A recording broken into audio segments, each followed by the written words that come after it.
Hi, welcome to our Intro to Resistance Stretching online course. I'm Jules Mitchell. And I'm Charlie Reed. And today's course is the lower extremity resistance stretching. And just a few words about the setup. We have two yoga mats set up here side by side to make a nice working square. And we've just covered it with a yoga blanket. You don't need to use two yoga mats. That's just what I happen to have because I teach yoga. But any soft surface that isn't too hard, just depending on what your working surface is. We have another yoga blanket as a pillow. You can use a pillow, like a regular pillow or a bolster. And then we also have this kind of fancy little knee pad thing to protect your knee.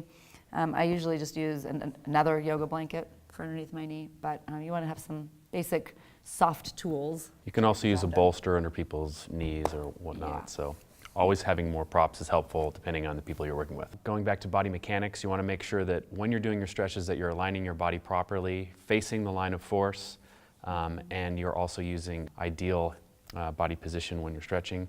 Yeah. We'll also go through some troubleshooting within the stretches, but there will be more information in the lecture material.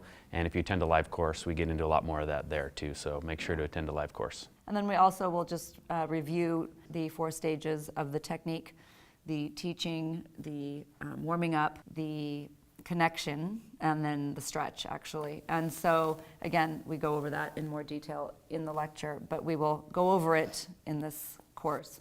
Want to say a few words about repetitions? Yeah, so we might be a little bit inconsistent with the repetitions on the stretches that we do. That's just to go over some teaching points, but that's going to be dependent on the person you're working with. So bear with us while we go through it. But yeah, we might be a little inconsistent. We might do 2 on one stretch and 5 on another, just because this is an educational environment and we're taking the opportunity to get as much information across through the camera, which is not as easy to do. So. Mm-hmm. The repetitions aren't as important as the feeling that the person that's being stretched is receiving. So if you want to go till they feel kind of a light burn, and that may be different for different people. Yeah. So that's something you want to play around with as you're going through it. Yeah. Great. I think that's it. Cool. Let's get started. All right, so we're going to first start off with the hamstrings.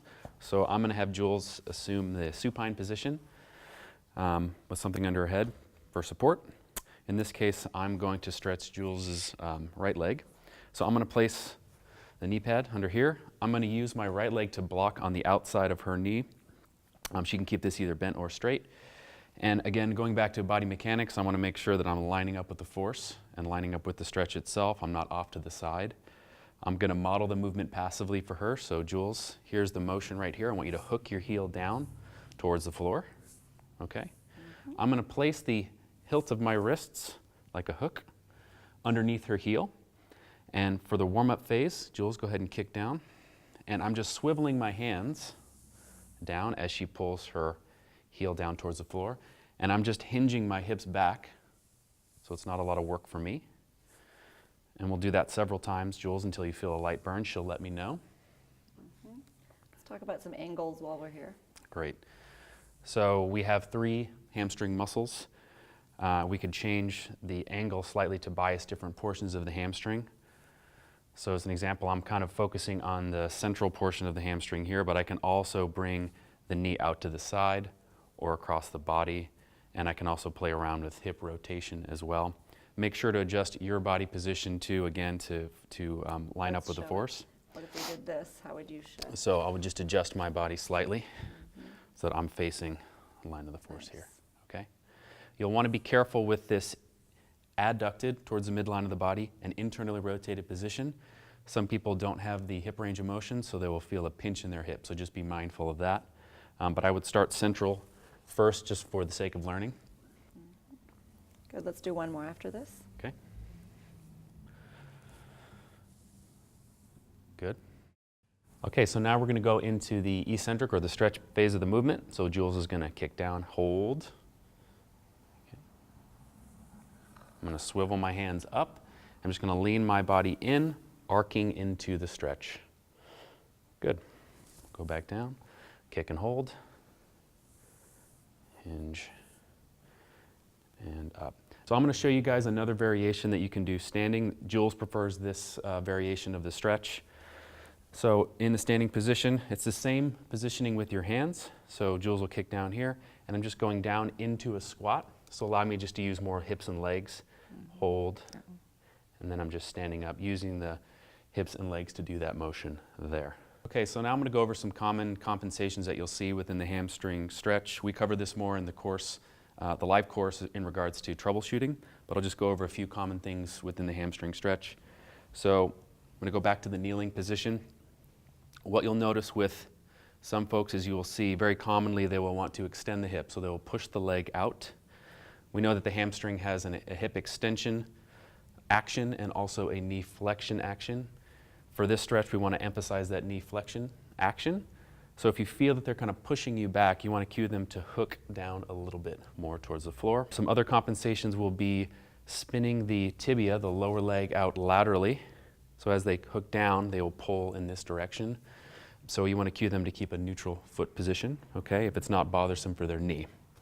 Did I miss any compensations there? I think some people also, when they go to curl down, they do a hip flex. Yes, yeah.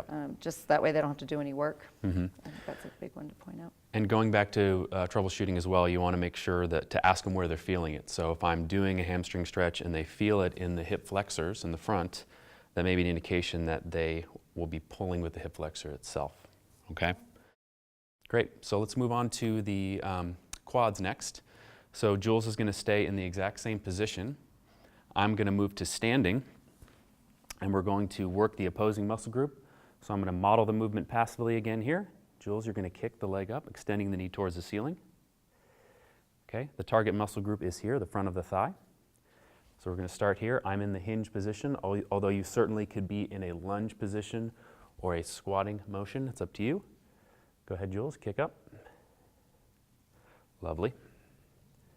And we'll do that about 1,000 times until Jules feels a light burn. I'm already feeling a burn. But we can also kind of favor different muscle groups here. Yep. So I can turn out a little bit, and we can emphasize the medial portion of the quads. We can turn in, emphasize the lateral quads there. I won't torture Jules too much, so we'll hold here. So we're in that connect phase, and now I'm just falling in. So I'm keeping my arms straight, pushing my hips back, lengthening all the way through, stopping as soon as she can't contract. She's doing really, really well. Exhale. Good, we'll do one more. Excellent job. Good job. Yeah, it's good. All right, that's the quad stretch. So we're going to move on to the hip flexors next. So I'm going to have Jules 180. Just for demonstration purposes, you don't have to have your clients at home move around. But yeah, it's just for the camera. Okay, so I'm in a kneeling position, again facing the line of force. For this stretch, as long as it's not bothersome for their hip, I'm going to have Jules hold her opposite knee in towards her same side shoulder. This is going to put the pelvis in a better position, keeping her lower back flat, so that we can focus the work on the hip flexor on the right side in this case. Modeling the movement passively, I'm going to have Jules bring her knee up. I want to let you know too that the hip flexors are often commonly stretched, but they're often very weak in a lot of folks. So you want to start off by going pretty light with this one at first. I don't need a whole lot of pressure. So I'm placing my hand just above the knee. And to warm up, I'm going to have Jules bring her knee towards the same side shoulder. Very good. And you let me know when you get a light burn there. yeah, you can probably go a little bit more. Okay. Yeah, that's better. Good. Love the communication.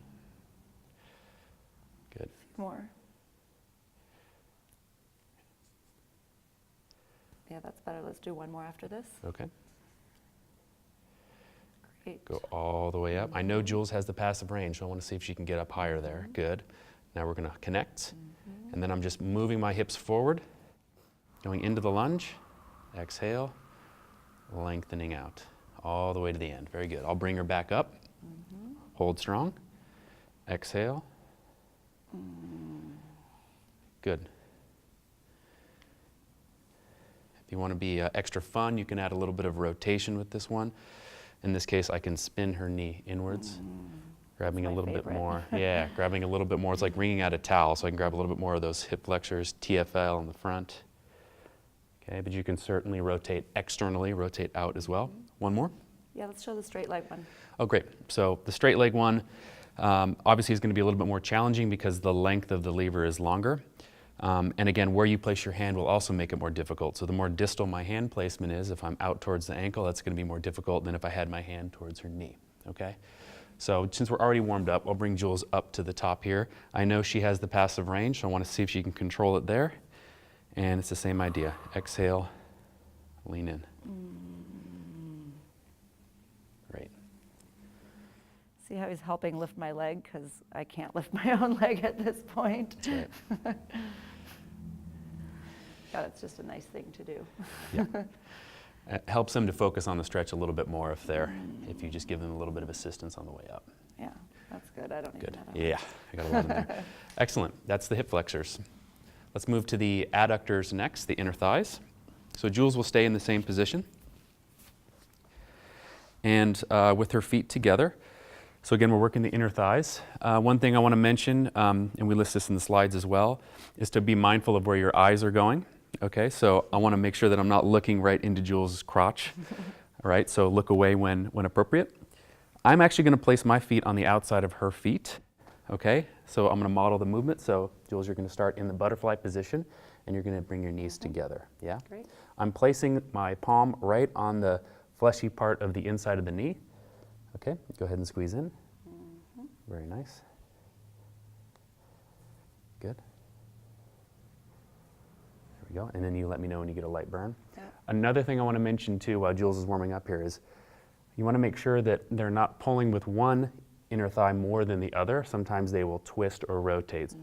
So they might pull to one side. So you want to be aware of that. Okay? Okay, one more. Good.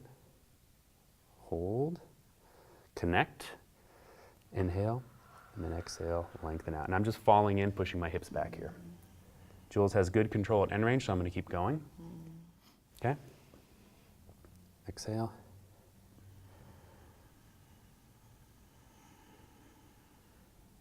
Very nice. One more. Yes. Excellent. Good. Okay, so that was the adductor stretch. Now we're going to move on to the abductors. I'm going to have Jules lay on her left side. And I'm going to be in the kneeling position, facing the line of force. Okay. I'll show the movement here. We're focusing on the lateral hip muscles, Jules. So the movement here is going to be bringing the knee up, like that. I'm placing my hands just on the outside of the knee and the outside of the lateral malleolus, bony prominence in the ankle here. You can certainly keep the feet together, like a traditional clamshell type movement, or you can bring the foot and the knee up, depending on what you want to focus on. Okay, so Jules, I'm going to go ahead and warm up. You want to be very, very light on these. The outer hip muscles tend to be very, very weak comparatively to other muscles around the hips and legs. So for some people, you can only use body weight, so that just to warm up, right? You can give me more than that. Yeah, Jules is a little stronger, so I'll give her a little bit more resistance. And one thing I want to point out is that as the person receiving the stretch, in this stretch, I'm always pushing up, and Charlie's always pushing down. So I think sometimes when you're learning this technique, people get confused on which direction to push. You don't change within the stretch. Right. So I can do one more. So I'm still pushing up. So she's holding, I'm still And pushing down. Yep, exactly. You're exhaling. Yep. There we go. So in all three phases of the stretch, we don't actually change directions. And thank you for lifting me. Yes, so I'm bringing her back up just to make it easier. Whew. Yeah, it only takes a few of these guys to dust the muscles of the outer hip. Okay, Good. good. So now that those muscles are warmed up, I'm going to move into the straight leg variation here. So I'm actually going to block at Jules's hip here just to make sure that she's not laterally bending in this direction. This is not a side stretch. We're focusing on the outside of the hip. So I'm going to have Jules bring her leg up and hold. Again, it's harder if my hand is further out on the ankle. It's going to be a little bit easier if you're up towards the knee. Okay, and you also want to cue them to not bring their leg forward. So Let's do it. I'm lining up ankle, knee, hip, shoulder, and ear in a line. So I want to keep them in relative hip extension or 'Cause neutral. You'll see this. See You'll them see do someone that. try to do that. Yeah. Okay. Whew, this is different. Yeah. Good. And then from here, we'll go to the third phase of the abductors, which is externally rotating the leg. So I'm cueing her. She can help me if she'd like. I'm placing my hand on the outside of the ankle, still blocking at the hip, and we're going across the body in front. Okay? Ooh. Common compensations will be to turn the foot in. We want to make sure that that foot's turned out as we come across the body. You okay? Yep, and let's just explain why you didn't warm me up here in this one. Yeah, so the 3 abductor muscles that we're stretching, once you warm them up on the outside, all 3 of these are targeting those muscles, so you don't need to continue to warm those up. Unless for learning purposes you're separating them out somehow, but you'll find that the endurance of those muscles is not very high, so especially for people just being exposed to the technique for the first time, you don't need to dust them with a bunch of reps. Yeah. Yeah. Okay, you ready for the pigeon? Yeah. Okay, so I'm going to have Jules lay on her back. Hold on, I gotta fix my, there. Adjust as needed. Yep. Okay, so I'm going to be actually opposite knee here, so. Yeah, I like that because in the upper, I talk about how you'll know if you do the wrong lunge with the wrong leg in front because you'll feel awkward, and so that just happens. You don't have to spend a bunch of time memorizing which leg goes in front. If you don't have control, you realize it right away. Yeah, exactly. Just happened. You should go for ease and lightness in your body mechanics. So if something feels forced or awkward, start to question your position and change as needed. Okay? So the pigeon pose, I'm going to model the movement passively for Jules. So I've assessed her passive range is about there. I'm going to have her push from the knee primarily, moving in this direction. So she's pushing towards me. Go ahead, Jules. Again, she should feel this in the lateral hip, the outside of the hip. Okay. Very nice. Couple more. Yep. And if you did the abductor stretches previous to this one, she's probably already pretty warm in that hip. And hold. I'm lunging forward and leaning in. Yep. Intense. Very intense. My opera singer voice is coming out. Yeah. Some people speak in tongues. That's perfectly fine. Now you can adjust the angle for this as well, so I can move out slightly to the side or slightly across. You just want to monitor again for any pinching in the front of the hip. Stay away from that. I can also start to straighten the leg out towards the end here. So it's really up to you wherever you're feeling. Do one of those, I like it. Okay, push. Very nice. And at the end, I'm just giving that last little bit of arc there. Okay, that's the pigeon stretch. So that's the end of the lower body portion of the manual. We're going to move into a bonus. We're going to give you a bonus feature here with the prone pigeon variation. So I'm going to actually have Jules roll onto her stomach, and she's going to be in the classic pigeon pose position on her right leg, but we're actually going to be stretching the quad and hamstring on her left. And I like a little support for my pigeon, so I'm just getting that set up. And again, use props as needed. If somebody doesn't have the range of motion in their hips, there's nothing wrong with placing props underneath the hip as needed. Another thing to mention too is if you're on a harder surface or somebody has a sensitive patella, sensitive kneecap, it's okay to place a pad under that knee as well. So why don't we start with the quad first? Yeah, Sure. Jules? Okay. Yeah. So again, modeling the movement passively, we're going to work the quad, the front of the thigh here. I'm going to have Jules kick her foot down towards the floor as I'm lunging forward. Okay. Again, my arm is straight. I'm facing the line of force. Yep. This is really no work for me. Yeah. So she's going to hold now, connect, exhale, and I'm just sitting back. I can use 2 hands if I want. You okay there? It's great. Good. Hold, breathe. I think our yoga friends will like this one. Yeah. Hold. Okay, that's it. No Good. more. All right, so now we can easily transition into the hamstring on the opposite side of the leg. So Jules will stay in the same position. I'm going to switch my hand grip to the back of the heel, and I'm going to have Jules kick up, targeting the hamstring here. Beware of cramping. This could be a possibility because this puts the hamstring in a very actively insufficient position. So if they're not strong there, just be aware of that, or shorten the range of motion as needed. Last one. Unless they like cramping, and that's cool too. Which I do. Yep. Last one, yeah. Good. So Jules is going to hold, exhale, At the bottom, she can point her toes. There we go. I'll bring her back up, hold. Good, one more. It's really great too to have time efficient options so I can get 2 muscle groups in one position. I don't have to have them transition, right? I'm cramping. I love it, don't stop, but yikes. Okay, that's it for the floor pigeon.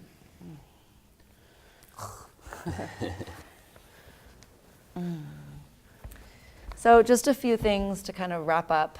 There's actually a lot to wrap up, but one of the things we'd mentioned when I was in the clamshell was sort of the idea of making a point of contact and always pulling in the same direction. So if I were to do Charlie's bicep, we know that a bicep curl for Charlie would be that he goes into flexion, so he's pulling this direction toward his body.